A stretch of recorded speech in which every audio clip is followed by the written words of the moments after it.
Okay, so today I am reviewing Hummingbird Salamander by Jeff Vandermeer. This is his most recent release, came out on April 6, 2021, and this was my first ever physical advanced reader's copy of a book.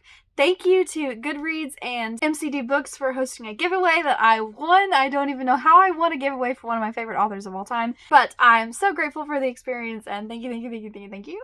As a preface, I have only read the Southern Reach trilogy by Jeff Vandermeer up to this point. I am planning on reading his entire canon because I enjoyed that trilogy so much, but I don't have as deep of knowledge on Vandermeer's writing in general. All I have to compare this book to is the Southern Reach trilogy and Annihilation. And to get started, Hummingbird Salamander is nothing like the Southern Reach trilogy, where that is a weird fiction, science fiction take on a really trippy unknown area of the US. This has been described as an eco-thriller in which we're following the perspective of a woman named Jane who gets left clues by a dead woman, and she is trying to solve the mystery of what happened to this woman and what the work of this woman was. The eco portion of the thriller is that the mystery is centered around wildlife trafficking, and if you know anything about Jeff Vandermeer, you know that he loves nature like with everything in him, and he puts that into everything he writes, and this book is no exception. I'm going to put this book down and go through the 5 main elements of writing a novel and let you know how this book holds up. First, let's talk about pacing.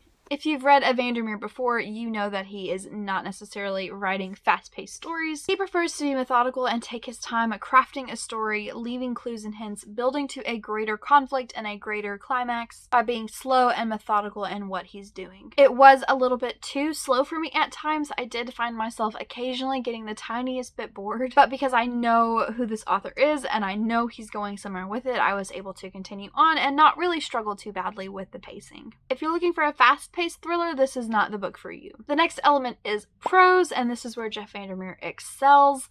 Everything he writes is beautiful and intentional and is designed to make you really think about your world and your own self in relation to the characters and what you're reading. This book is very similar to what I feel like the first 2 books of the Southern Reach trilogy is as far as narrative styling, which is kind of stream of consciousness writing.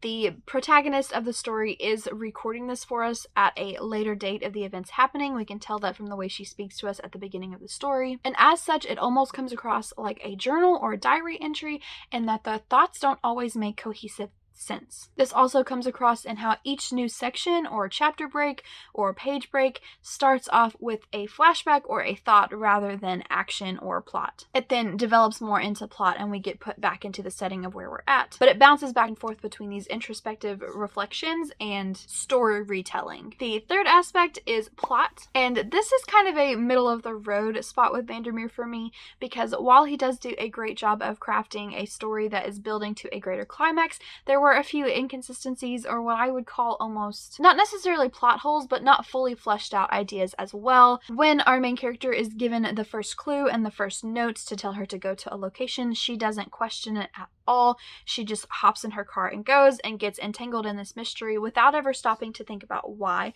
She has no main connection, as far as we know, to the woman who is leaving these clues, and it's just kind of a big question that we as the reader are asking, but the main character, is not asking whatsoever. I think it was done intentionally, but I don't necessarily think it was the best choice, because if we as the readers can't connect with why she is pursuing the mystery, we will have a hard time pursuing the mystery, at least in my opinion. Besides those few hiccups there, what we have here is a very compelling plot, a very intriguing story, something unique that I've not read before. I do enjoy thrillers. I don't read a lot of them, and I was actually completely in the mood for a thriller when this showed up in the mail. But the clues are dropped at helpful times. The action is matching the clues, and the multiple parties that are involved in trying to stop or help our main character to succeed in understanding the mystery were all very well done and very unique and excellent. I never felt like he was intentionally holding information back from us to drop it at an aha moment later on in the book. I felt like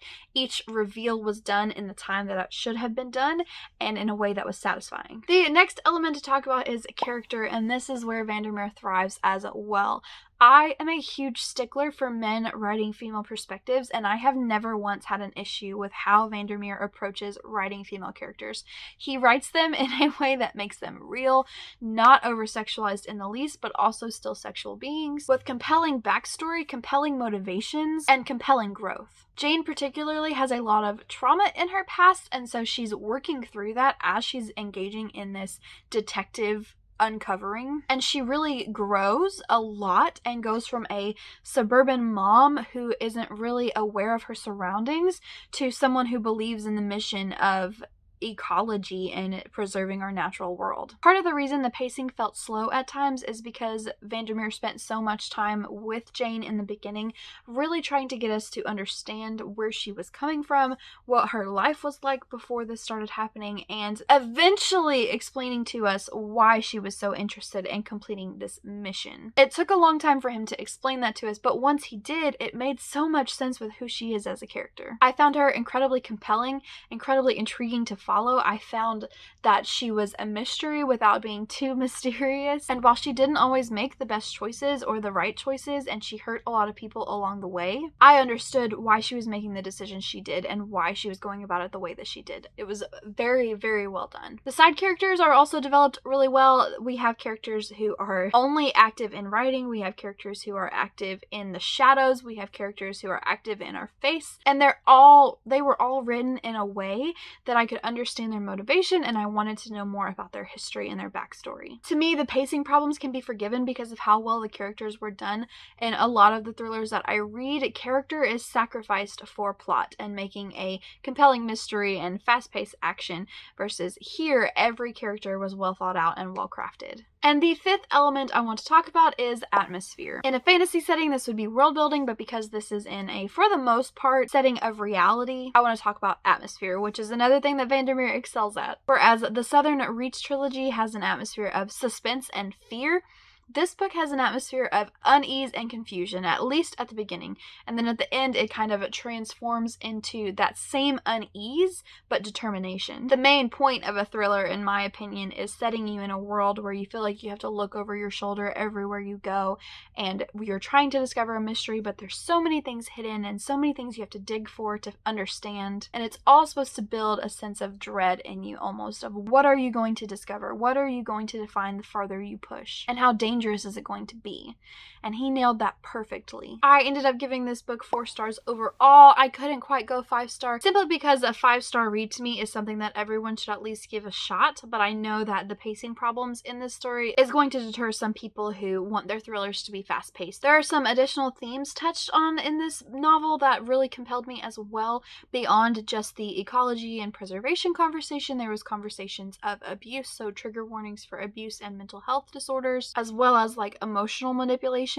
There was also conversations on people who aren't meant to live normal lives. This is a theme that I see explored a lot in fiction, and it's something that I guess interests me on a personal level, but there's often conversations on some people aren't just cut out for a normal life, whether that's because of their past or because of just their personality. They need something kind of fantastical and dramatic to keep them connected to their world. And I always find that an interesting conversation no matter what fiction it's in. This is one of those books that I know I will glean more from on a reread, and that I don't think I can fully appreciate it on just one read through. That's one of my favorite types of books to read, and that's why I love Vandermeer so much, is because every time I pick up a book of his, I feel like I'm missing so much, but not in a way that I can't understand a story, just in a way that I will understand it better if I read it again. Who I would recommend this book to? I would recommend this book to anyone who's a fan of Vandermeer. The elements that make us love him are here. Unless you're just in it for the weird and trippy new fiction stuff, that isn't really present here, but every other aspect of what we love Vandermeer for is 100% present and 100% excellently done. I would also recommend this to people who love thrillers, who are interested in something with an interesting level of character development and unique execution of thriller tropes. And then of course, if you love eco-fiction, things that are centered around the environment and preserving the environment, you will definitely love this, because that's really the main focus here. And I have to say before I forget that a lot of times books with a message like that could potentially be seen as preachy to me are often a turnoff for me. I don't necessarily like being preached at in my books, and while this does have a clear message and a clear desire for change from the author and his audience, I didn't really feel overwhelmed by that request, and it did not deter from the story for me at all. I would also recommend this to people that just really enjoy character studies. If you don't care what genre it is, you just like getting inside the mind of a person and figuring out what makes them tick, this is exactly the book for you. Again, I am so thankful that I got this opportunity to read this book early before its release date and review it for you here today. I hope you all decide to pick up this book and give it a chance because Vandermeer is one of my favorite authors ever. If you've been interested in trying some Vandermeer but you're put off by the weird fiction, this would be an excellent place to start because that trippy stuff is not really here. Which I gotta be honest, I was kind of hoping even up till the end there that it would get a little trippy, and it did not. Thank you guys so much for watching this video. If you like the way that I talk about the books that I'm reading, make sure you subscribe. I try to post videos on Wednesdays and Saturdays. I'm not always successful. If you're planning on picking up this book soon, please let me know. I would love to hear your thoughts on it. I hope you enjoy whatever you're reading today, and I will see you in the next video.